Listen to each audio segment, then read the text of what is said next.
भगवत गीता के तृतीय अध्याय में भगवान श्री कृष्ण कहते हैं, अगर आप चाहते हैं कि आपके जीवन का कोई बड़ा मतलब हो, जन्म लेना, जिंदा रहना और फिर मृत्यु को प्राप्त हो जाना, इस बेकार जीवन से बचकर अगर आप कुछ करना चाहते हैं तो आसक्ति से या लगाव से बचकर हमें अपना कर्म करना चाहिए और अपने कर्तव्य को पूरा करना चाहिए। श्रेष्ठ पुरुष हमेशा आगे चलता है और बाकी लोग उसके पीछे पीछे चलते हैं। इसलिए आपको यह फैसला करना है कि आप आगे चलने वाले हैं या पीछे। श्री कृष्ण कहते हैं कि श्रेष्ठ पुरुष जो जो आचरण करता है, अन्य पुरुष भी वैसा वैसा ही आचरण करते हैं। वो जो कुछ प्रमाण कर देता है, समस्त मनुष्य समुदाय उसी के अनुसार बरतने लग जाता है। कहने का यह अर्थ है कि जो हमारे आदर्श होते हैं, हम उन्हीं का अनुसरण करते हैं। भगवान श्री कृष्ण कहते हैं, किसी भी क्षेत्र में ऐसे लोग होते हैं जो उसमें सर्वश्रेष्ठ होते हैं और पूरी दुनिया उन्हीं के जैसा करने की कोशिश करती रहती है। आदर्श एक होता है और उसके अनुसरण करने वाले बहुत सारे होते हैं। भगवान श्री कृष्ण कहते हैं, हे अर्जुन, मेरा इन तीनों लोकों में कुछ भी कर्तव्य नहीं है और न ही ऐसी कोई वस्तु है जिसे मैं प्राप्त नहीं कर सकता, तो भी मैं कर्म करता हूँ। भगवान श्री कृष्ण ने महाभारत में भाग लेने से मना नहीं किया। उनकी नारायणी सेना कौरवों के साथ थी, लेकिन वह खुद अर्जुन व पांडवों के साथ। जब भगवान श्री कृष्ण अपना कर्म करके अपने कर्तव्यों को पूरा कर रहे हैं, तो हम कौन होते हैं और हम अपना कर्म क्यों न करें। भगवान श्री कृष्ण कहते हैं, हे पार्थ, अगर मैं कर्मों को करने में सावधानी न बरतूं, बड़ा अनर्थ हो जाएगा, क्योंकि हर कोई मेरा अनुसरण करता है। अगर आदर्श या भगवान ही कुछ नहीं करेंगे तो मनुष्य तो सब कुछ करना छोड़ देंगे। जो सबसे बड़ा होता है और सर्वश्रेष्ठ होता है, सब उसका अनुसरण करते हैं। अगर भगवान श्री कृष्ण यह सोचते कि मैं तो भगवान हूँ और मैं कर्म नहीं करूँगा, तो उन्हें किसी और को ज्ञान देने का कोई अधिकार नहीं रह जाता। ईश्वर होते हुए भी उन्होंने अपने हर कर्म का पालन किया, कर्म से कभी भी पीछे नहीं हटे। उनके पद चिन्हों में ही हमें चलना है और सर्वश्रेष्ठ बनने की कोशिश करनी है। भगवान श्री कृष्ण कहते हैं, प्रकृति में कभी कुछ भी नहीं रुकता है।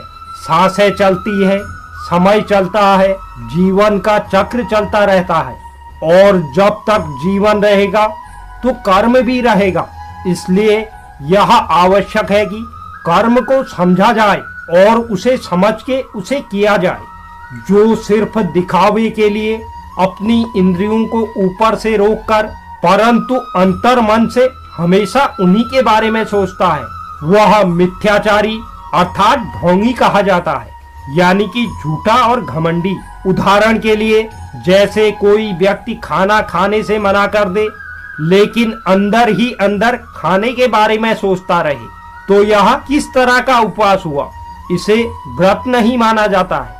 भगवान श्री कृष्ण कहते हैं, कितने ही साधु सन्यासी आपको मिलेंगे जो कहते हैं कि उन्होंने दुनिया को त्याग दिया, कर्म को त्याग दिया, परंतु अगर उनके मन में अभी भी इस दुनिया के लिए इच्छा है तो भगवान श्री कृष्ण उन्हें झूठा और पाखंडी बताते हैं।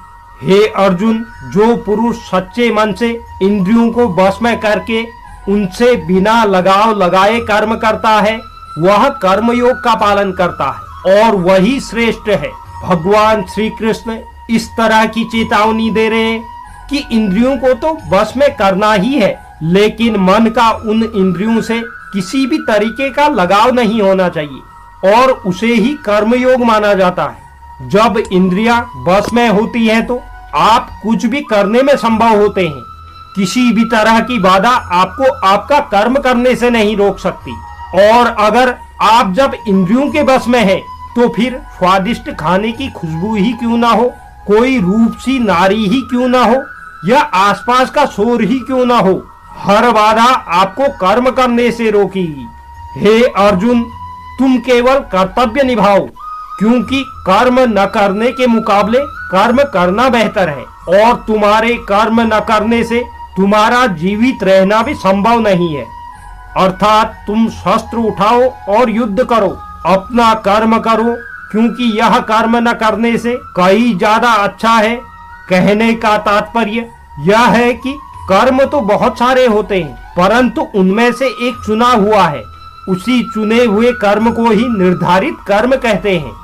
अपनी मर्जी से अगर आप कर्म चुन लेंगे तो उसे निर्धारित नहीं माना जाएगा। आपको अपना कर्तव्य समझकर अपना कर्म चुनना होगा, अथवा जो कर्म आपको मिला है उसे अपना कर्तव्य समझकर निभाना होगा। हे पार्थ, जो पुरुष परंपरा से नहीं चलता, जो सृष्टि चक्र और प्रकृति के नियमों के अनुसार नहीं चलता, अर्थात जो अपने कर्तव्यों का पालन नहीं करता, वह इंद्रियों के द्वारा भोगों में रमण करने वाला पापयुक्त पुरुष व्यर्थ ही जीता है। ऐसा इंसान सिर्फ इंद्रियों के बस में रहकर ही जिंदा रहता है, जीता है और मृत्यु को प्राप्त हो जाता है। उसके जीवन में मृत्यु का चक्कर चलता ही रहता है।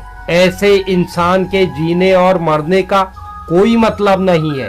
भगवान श्री कृष्ण कहते हैं, वेदों में और ग्रंथों में ज्ञान के नियम बनाए गए हैं, उनका मतलब है, और उस मतलब के अनुसार हमें अपना जीवन जीना चाहिए।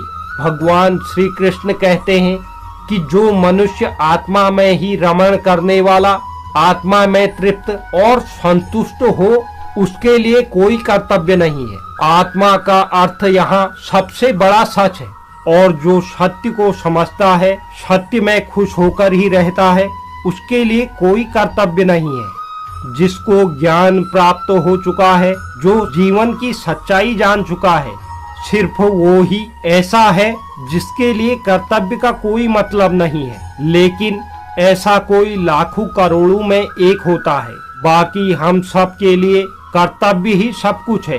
हे अर्जुन, इसलिए तुम अपनी आसक्ति और अपनी इच्छाओं को छोड़कर हमेशा अपने कर्तव्य कर्म को ठीक तरीके से करते रहो। अपनी कामनाओं को छोड़कर सिर्फ और सिर्फ अपने कर्तव्यों को पूरा करने में लग जाओ, क्योंकि आसक्ति से या लगाव से छूटकर जो भी अपना कर्म करता है, वह मनुष्य परमात्मा को प्राप्त होता है। भगवान श्री कृष्ण कहते हैं, कर्तव्य की राह आसान नहीं होती। कितनी ही बार हम सबको लगता है कि सब कुछ छोड़कर आराम करें, देर तक सोए या परिश्रम न करें, लेकिन उससे कभी भी कुछ नहीं हासिल होता। इसलिए आराम, आलस्य, इन सब चीजों को छोड़कर तुम परिश्रम करो। इसी में तुम्हारा हित छिपा हुआ है। इसी से तुम जीवन के सर्वोच्च शिखर पर पहुंचोगे। हर व्यक्ति की अपनी एक प्रकृति होती है, और अपनी उस प्रकृति के अनुसार ही वह कर्म करता है। हर कर्म उस प्रकृति के गुण के हिसाब से ही होता है। जिसके अंदर घमंड भरा होता है, वह ये सोचता है कि मैं ही करता हूँ, अर्थात करने वाला मैं ही हूँ, और ऐसा सोचने वालों को अज्ञानी कहा गया है। आप जो भी कार्य करते हैं, उस कार्य को करवाने वाली आपकी प्रकृति होती है और उसके गुण होते हैं। कितनी ही बार ऐसा होता होगा कि गुस्से में आप कुछ ऐसा कह जाते हैं जो आप नहीं कहना चाहते थे। वो आपका क्रोध आपसे करवा देता है। सोचिए और समझने की कोशिश करिए कि आपकी प्रकृति क्या है। यहाँ पर श्री कृष्ण ने बहुत ही गहरी बात कही है। सात्विक, राजसिक और तामसिक 3 प्रकार की प्रवृत्तियां होती हैं। फिर उसके गुण विभाग और कर्म विभाग होते हैं। इन्हीं गुणों की वजह से आप कर्म करते हैं। जैसे अगर तामसिक गुण रहेगा तो आप आलस और नींद या फिर इसी तरह के बुरे कर्म करेंगे। राजसिक गुण वाला हर बात में बहादुरी और शौर्य दिखाएगा, और जो ज्ञानी होते हैं वो जानते हैं कि यही गुण उनसे कर्म करवा रहे हैं। और हम जैसे ज्यादातर लोग जो ज्ञानी नहीं होते, वो समझते हैं कि सब कुछ वो ही कर रहे हैं। कर्म में लगे हुए ज्ञानियों को ये जानना चाहिए कि गुण ही उनसे कर्म करवाते हैं, वो खुद कुछ भी नहीं करते। और ज्ञानी जब इस बात को समझ ले तो ये उसकी जिम्मेदारी होती है कि वे अज्ञानियों को समझाएं कि उसका कर्म उसका धर्म है। ज्ञानी अर्थात पहुँचे हुए लोग, ये लोग जान जाते हैं कि उनके अंदर के गुण आते जाते रहते हैं और बदलते रहते हैं, और इन्हीं के अनुसार उनके कर्म भी बदलते रहते हैं। इसलिए वो उन कर्मों को करने वाला खुद को कभी नहीं मानते हैं। वे बस कार्य करते हैं और बाकी सब ईश्वर को सौंप देते हैं, और हमें भी कार्य करके बाकी सब ईश्वर पर छोड़ देना चाहिए। श्री कृष्ण अर्जुन से कहते हैं कि तुम मुझ अंतर्यामी परमात्मा में अपने सारे कर्मों को अर्पण कर दो। आशा को छोड़, ममता को छोड़, दुख को दूर करके युद्ध करो।